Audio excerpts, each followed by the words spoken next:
No ar, podcast FURB FM.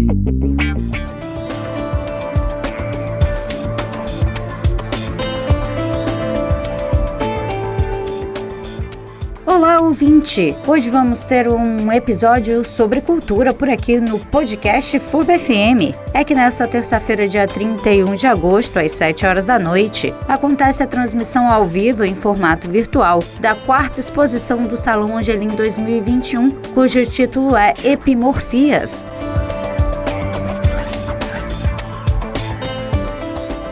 Trata-se de uma série de trabalhos do artista paulistano André Ianni, com obras criadas a partir da desestruturação de equipamentos de proteção individual, que são os EPIs. Nas mãos de Ianni, esses EPIs passam por uma série de transformações e ressignificações do seu uso original. Mas bom, ninguém melhor do que o próprio André para falar com a gente sobre a obra, e é ele que está por aqui hoje. Seja muito bem-vindo ao nosso podcast. Oi, Camila, obrigado por ter recebido hoje. Queria também agradecer ao pessoal da equipe da FURB pela oportunidade de estar aqui divulgando e falando um pouquinho do meu trabalho para vocês. André, conta pra gente, do que se trata a exposição Epimorfias e como foi o processo para concebê-la? Eu sempre trabalhei, Camila, muito tempo com desenho, com pintura, né, com esse tipo de linguagem, artes plásticas. De uns anos para cá, eu tenho me dedicado muito a objetos, né, trabalhar com objetos, mas a temática tem sempre sido mais ou menos essa, né? Discutir temas ligados à questão de identidade, à questão de existência, né, dentro de um ambiente social, individual e político. Então, as obras, sejam elas objetos, né, ou desenhos, elas acabam circulando sobre esse tema. No caso específico dessa série Epimorfias, a ideia surgiu a partir do conceito que existe por trás de um equipamento de proteção individual, né, que a sigla é EPI, e ele tem essa característica, né, de ser uma extensão funcional de um corpo, né, seja ele para proteção, seja ele para algum tipo de ação, né, que vai ser feita ali pelo trabalhador, né, por quem vai estar na obra, né, ou na oficina, né. E a função então do EPI é ela atender, vamos dizer assim, funcionalmente a um corpo, só que formalmente um EPI ele não tem um gênero, ele não tem necessariamente uma característica de identidade, por exemplo, específica de classe, de raça, né, conceitos que a gente poderia, vamos dizer assim, colocar nós pessoas, né? O EPI não, ele funciona como se fosse independente de uma classificação. Então, essa ausência, né, de uma identidade, né, o que eu faço, né, nessa série de trabalhos é jogar um pouco com esse questionamento de um corpo, né, que o EPI é um corpo, que fica sobre um corpo, né, ele ganha vida através de um segundo corpo, né, só que ele não tem uma funcionalidade em si mesmo, né? Então, o que eu faço eu abro esses EPIs, né? Faço como se fosse uma anatomia deles, né? Ou seja, com vários tipos de técnicas, né? Mais agressivas, mais delicadas. E aí, esse EPI ele acaba ganhando uma forma planificada, né? Que é assim que a primeira série que eu tenho feito surgiu. Então, essa planificação, ela acaba gerando uma forma totalmente nova para aquele objeto, né? E, além de ser totalmente nova, ela acaba sendo única, singular, porque não tem, mesmo que você repita isso, por exemplo, com outro material, né? Ele vai receber as características específicas daquele material. E quais são os principais EPIs que você utilizou para fazer essas experimentações? Então, a série, né, inicialmente elas são 28 obras, né? Elas usam diversas classes de equipamentos de proteção, de EPIs. A primeira série que eu trabalhei começou com capas, né? Seja ela capa de chuva, capa de trânsito. Depois eu comecei a usar luvas de couro, nitrílicas, de tecido, mistas, vinílicas. Depois eu entrei com macacões, aí capacetes aqueles de plásticos, né, de obra de construção civil. Por fim, eu usei óculos, né? Mas existem outras classes que eu tenho usado, né? Mas, e botas de PVC. Então essas foram essas classes de materiais que eu usei. E o modo de trabalho de fazer essa, vamos dizer assim, quase como se fosse uma anatomia, né, uma dissecação como se fosse um corpo, né, que ele ganha vida através, né, de uma transmutação da forma, né. Eu uso, por exemplo, desde processos delicados, né, como exemplo, bisturi, tesoura cirúrgica, até métodos mais violentos, né, por exemplo, serrote, aquecedor térmico para distorção, né, de capacetes, né.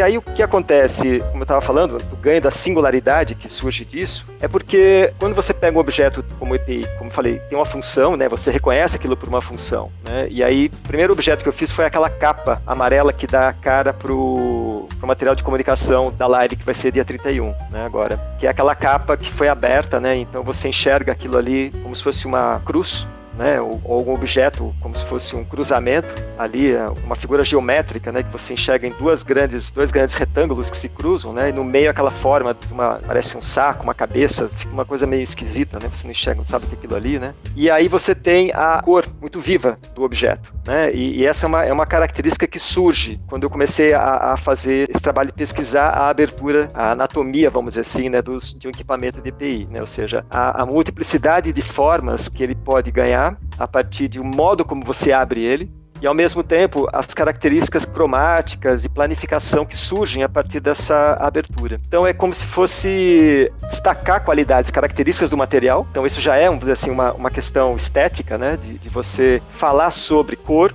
através de uma cor que é padronizada e industrial, mas você vê aquilo ali numa forma.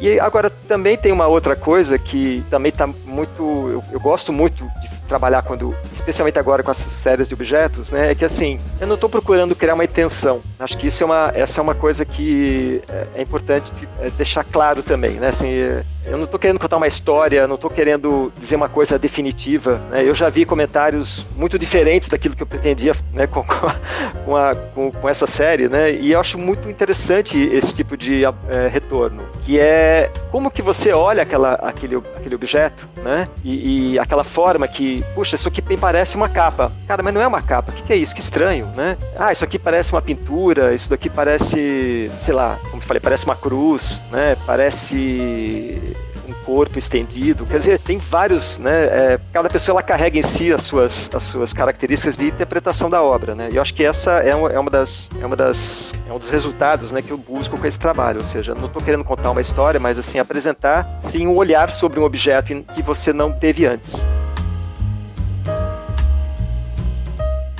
Também uma coisa meio Andy Warhol, de você pegar um objeto funcional e dar outros usos para ele, né? Um uso abstrato, uma outra funcionalidade. Lembra aquela coisa do Duchamp, né, que pega lá o mictório, né, e põe, né, e leva o mictório, né, pra galeria, né, fala que aquilo ali é um objeto de arte, né, um pouco isso, né, então é essa coisa de se apropriar, sim, né, e transformar aquilo, né, como um objeto de fato, né, com esse valor que não é o dele, né. Ah, sim, eu falei do Andy Warhol, mas pensando no Duchamp mesmo. Obrigada, André, por ter feito a correção.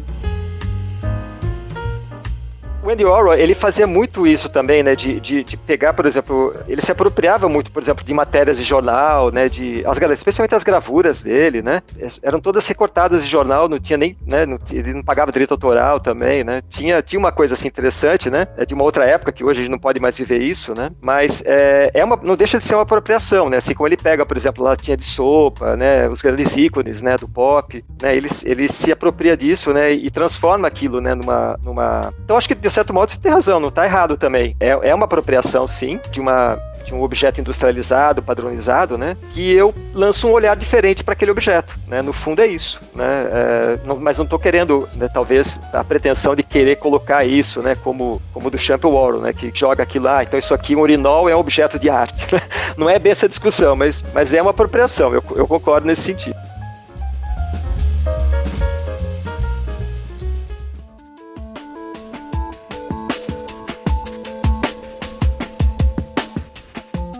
Infelizmente, já estamos caminhando para o final de mais um podcast FURB FM. Recebemos hoje por aqui o André Ianni, que é graduado em Artes Plásticas pela USP e tem mestrado em Arte e Tecnologia pela Unicamp. Nós recebemos ele para falar sobre a exposição Epimorfias, que estreia terça-feira, 31 de agosto, no youtube.com/FURBTV. André, peço que você reforce o convite a quem está nos ouvindo. Bom, quem quiser ter uma palhinha, quiser olhar já as obras da série Epimorfias e outros trabalhos que eu tenho feito, né, tá no meu site, que é o www.andreianni, com I-A, 2 N's de navio, e no final, .com.br, e lá tem toda a série. Tô no Instagram também, né, André Ianni, _oficial. gostaria de reforçar o convite, né, para que as pessoas venham, participem da live, que vai ser dia 31 agora de agosto, terça-feira, das 19h30 às 20h30. Essa equipe legal e maravilhosa aí do pessoal da FURB, está me dando um apoio fantástico nesse sentido. Obrigado você, Camila, pela atenção. Espero aí que a gente possa impactar muitas pessoas com isso. Em 2021, a universidade recebeu 70 propostas de exposições para o Salão Angelim, sendo que 6 foram selecionadas. A próxima exposição será a Mancha dos Dias de Gustavo Prata. André, muito obrigada e a gente fica por aqui. Roteiro e locução, Camila Bulhosa, edição de áudio, Mike Martins.